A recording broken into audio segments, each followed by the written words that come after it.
नमस्कार विद्यार्थी मित्र हो, नवनाथ खित्री या यूट्यूब चॅनलवरती तुमचे सर्वांचे स्वागत आहे। आज आपण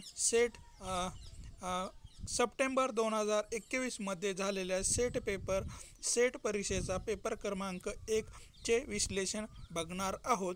त्या अगोदर तुम्ही चॅनलवर नवीन असाल तर नवनाथ खित्री या यूट्यूब चॅनलला सबस्क्राईब करा, लाईक करा, शेअर करा आणि कमेंट करायला विसरू नका। चला तर मग आपण व्हिडिओला सुरुवात करू। चला पहिला प्रश्न बघा। अद्यपनाच्या आकलनाच्या पातळीमध्ये डॅश डॅशचा अंतर्भाव होतो। तर याचं उत्तर बघितलं तर आपण सी नंबर याचं योग्य आहे।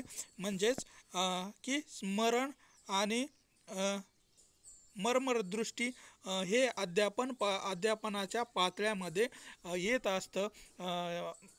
याचं उत्तर आहे सी नंबर। यानंतरचा प्रश्न आहे, मानवाच्या जीवनातील सर्वोच्च बौद्धिक सुपीकतेचा काळ डॅश डॅश हा होय। तर याचं योग्य उत्तर आहे नंबर 2, कुमारावस्था ही बालकाच्या जीवनातील सर्वात सुपीक काळ असतो। यानंतरचा प्रश्न आहे, स्वयंचा online discussion forum dash dash असतो। तर याचं योग्य उत्तर आहे शंका समाधान करण्यासाठी स्वयंने ऑनलाईन डिस्कशन फोरम तयार केलेलं आपल्याला दिसून येतं। यानंतरचा प्रश्न आहे, डॅश डॅशचा उपयोग करून इतिहास हा विषय शिकविता येत नाही। तर आपण बघितलं तर याचं उत्तर आहे नंबर 3, दिग्दर्शन पद्धतीचा उपयोग करून इतिहास हा विषय शिकवता येत नाही। तर त्याच्यानंतरचा प्रश्न आहे, निरपेक्ष आणि सापेक्ष श्रेणीकरण हे डॅश डॅश श्रेणीकरणाचे प्रकार आहे। तर याचं योग्य उत्तर आहे अप्रत्यक्ष पद्धतीचे हे श्रेणीकरण केलेलं आपल्याला दिसून येतं। त्यानंतरचा प्रश्न आहे, संशोधनासाठी सर्वात आवश्यक गुण डॅश डॅश हा आहे। तर याचं योग्य उत्तर आहे आपल्याला नंबर सी, संशोधनातील मनापासून असणारी अभिरुची हे चांगल्या संशोधकाचा एक गुण असलेला आपल्याला दिसून येतं। यानंतरचा प्रश्न आहे, गुणात्मक संशोधनामध्ये चिंतनशील टिपाच्या नोंदी करणे यास डॅश डॅश असे म्हणतात। तर याचं योग्य उत्तर आहे 2 नंबर, टिपण काढणे होय। म्हणजे की आपण जेव्हा संशोधन करत असतो तेव्हा आपल्या एखाद्या विषयी आपण नोंदी करत असतो, त्यालाच आपण टिपण काढणं म्हणतो आणि हे गुणात्मक संशोधन पद्धतीमध्ये अत्यंत महत्त्वाचं मानलं जातं। यानंतरचा प्रश्न आहे, शैक्षणिक संपादन हे चल डॅश डॅश श्रेणीवर मोजले जाते। तर याचं उत्तर बघितलं तर आपण आंतर या श्रेणीच्या आधारावर शैक्षणिक संपादन आपलं मोजल्या जातं। यानंतरचा प्रश्न आहे, जर वारंवारिता वितरणामध्ये काही टोकाचे प्राप्तांक असतील तर केंद्रीय प्रवृत्तीचे योग्य परिणाम डॅश डॅश हे असेल। तर याचं योग्य उत्तर आहे ब, मध्यांक हा असतो। यानंतरचा प्रश्न आहे,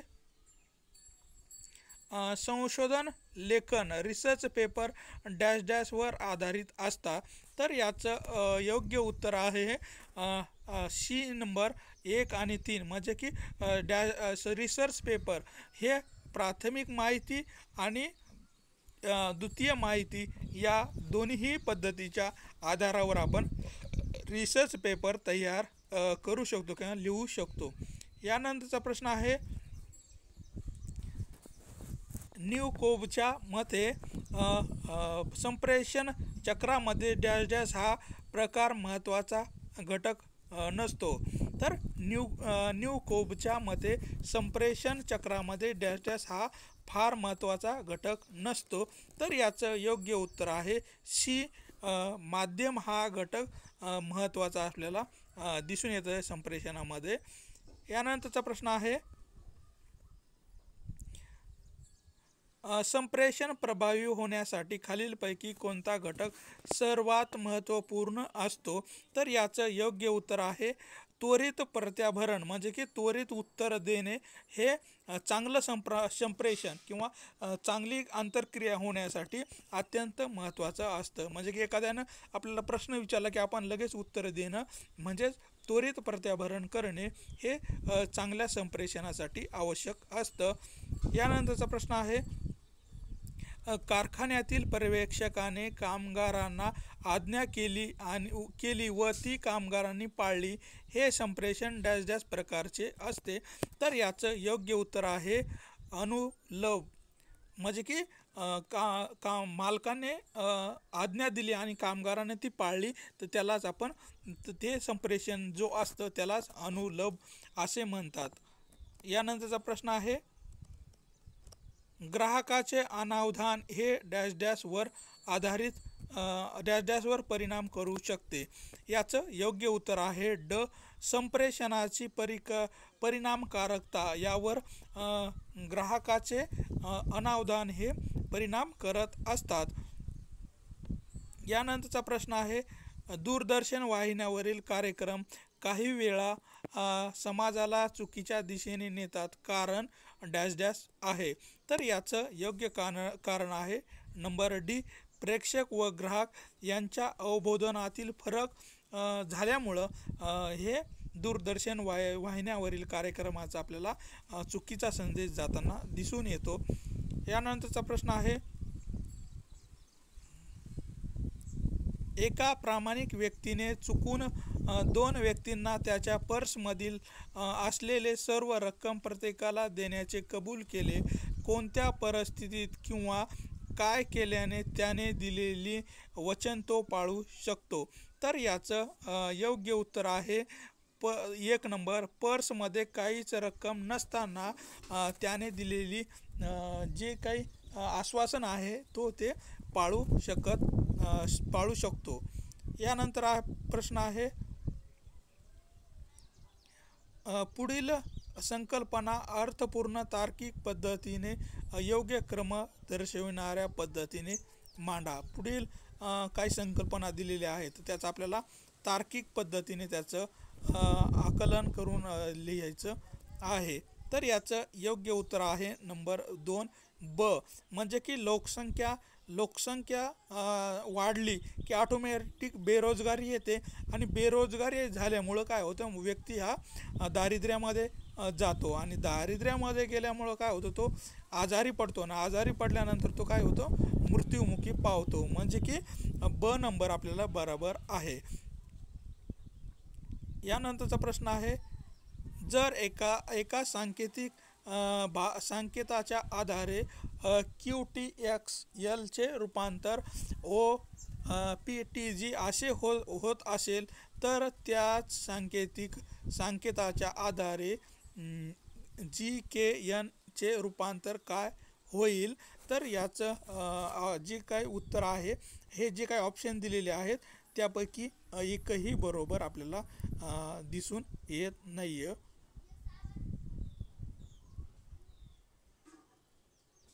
त्यानंतरचा प्रश्न आहे, बोर्नव्हिटा पाण्याबरोबर पिल्याने शक्ती येते. कॉम्प्लान पाण्यावर बोर्नव्हिटा पाण्याबरोबर पिल्याने शक्ती येते. कॉम्प्लान पाण्याबरोबर पिल्याने शक्ती येते. दूध पाण्याबरोबर पिल्याने शक्ती येते, म्हणून पाणी पिल्याने शक्ती येते, हे विधान कशाचे उदाहरण आहे?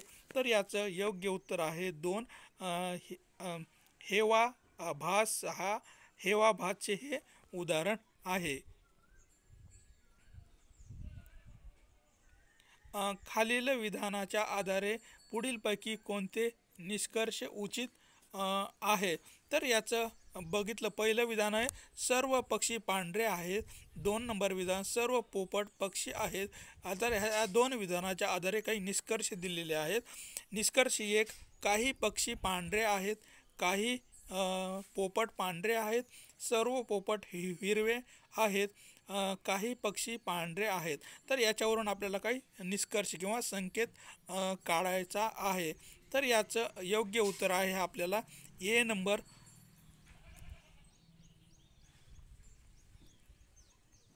तर एक आणि दोनच हे जे काही निष्कर्ष आहेत ते बरोबर आपल्याला असले दिसून येतं. म्हणजेच काही पक्षी हे पांढरे आहेत आणि काही पोपट पांढरे आहेत. हे दोन निष्कर्ष आपल्याला बरोबर असलेले दिसून येतात. यानंतरचा प्रश्न आहे, खालीलपैकी कोणती आकृती दिलेल्या तीन संकल्पनामधून संबंध बरोबर दर्शवते. तर काही संकल्पना दिल्या, वैयक्तिक खेळाडू, स्त्रिया आणि माता. तर याचं आपल्याला योग्य उत्तर काढायचं आहे. तर याचं योग्य आपल्याला उत्तर दिसून येतं नंबर 2. काही वैयक्तिक काही खेळाडू स्त्रिया असू शकतात आणि काही खेळाडू हे म्हणजे की ज्या स्त्रिया आहेत त्या माता असतात. म्हणजे की 2 नंबर बराबर आहे. यानंतरचा प्रश्न आहे, इरनेट या शब्दाचा उपयोग आद्याक्षर विस्ताराने पुढीलपैकी कोणता आहे. तर याचं उत्तर बघितलं तर याचं उत्तर आहे D, educational and research network म्हणजेच इरनेट होय. म्हणजे की एज्युकेशनसाठी वापरलेलं जो नेटवर्क आहे त्यालाच इरनेट म्हणून ओळखल्या जातो. यानंतरचा प्रश्न आहे, दिग्वंत पंतप्रधान राजीव गांधी यांना भारताच्या दूरसंचार धोरणात क्रांतिकारक बदल घडविण्यात कोणी मदत केली. तर याचं योग्य उत्तर आहे नंबर 2, श्याम पित्रोडा यांनी राजीव गांधी यांना दूरसंचार क्षेत्रामध्ये क्रांती घडवण्यासाठी मदत केलेली होती. यानंतरचा प्रश्न आहे, पुढीलपैकी कोणते मूलतः इन्स्टंट मेसेजर आहे. तर याचं योग्य उत्तर आहे ड, व्हॉट्सअप हे इन्स्टंट मेसेजर आहे. म्हणजे की तिकडून मेसेज आला की लगेच तिकडून पाठवल्या जाते, त्याला इन्स्टंट मेसेंजर असं म्हटल्या जाते.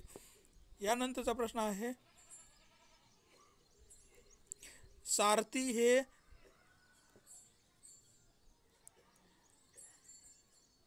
सारथी हे पुढीलपैकी कोणाचे संकेतस्थळ आहे.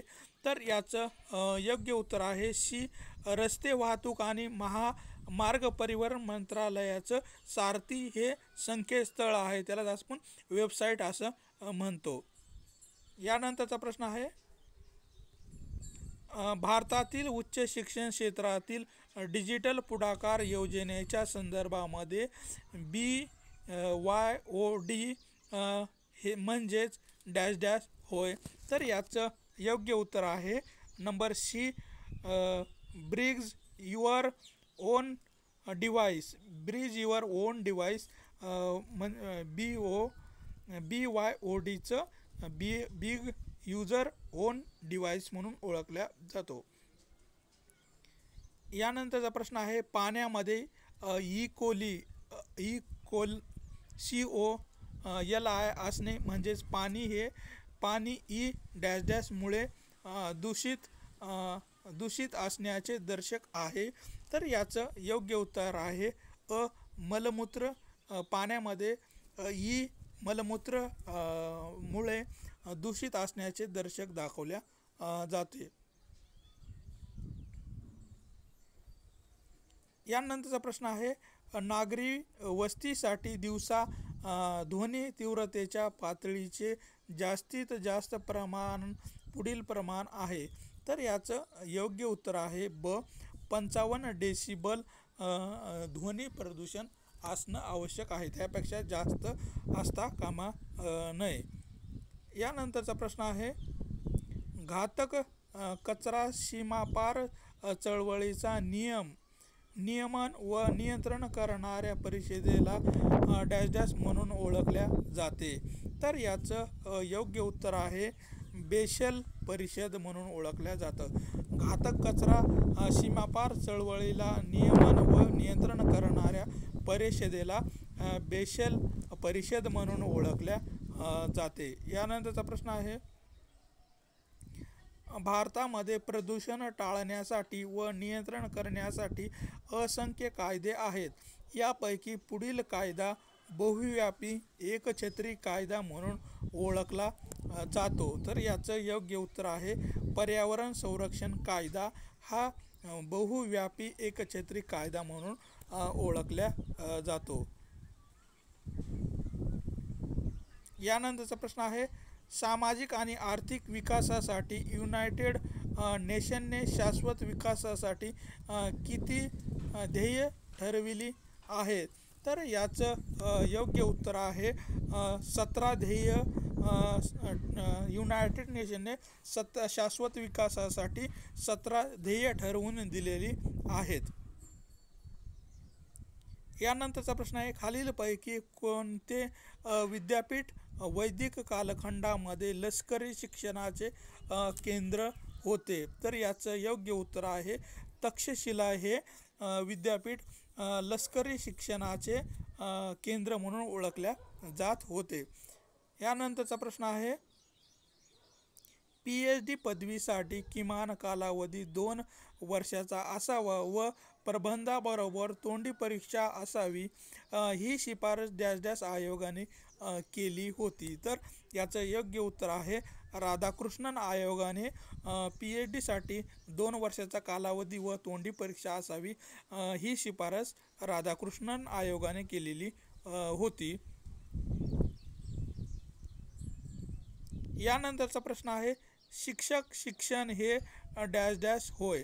तर याचं योग्य उत्तर आहे नंबर व्यावसायिक शिक्षण. शिक्षक शिक्षण हे व्यावसायिक शिक्षण होय. भारतातील शिक्षण खात्याचे नाव मानव संसाधन विकास मंत्रालय असे डॅश डॅश साली करण्यात आले. तर याचं योग्य उत्तर आहे या दिलेल्या पर्यायापैकी एकही पर्याय इथं आपल्याला योग्य दिसून येत नाही आहे. यानंतरचा प्रश्न आहे, खालीलपैकी कोणती संस्था उच्च शिक्षणातील संशोधनासाठी वित्तपुरवठा करत नाही? तर याचं योग्य उत्तर आहे NCTE ही उच्च शिक्षणातील संशोधनासाठी वित्तपुरवठा करत नाही आहे.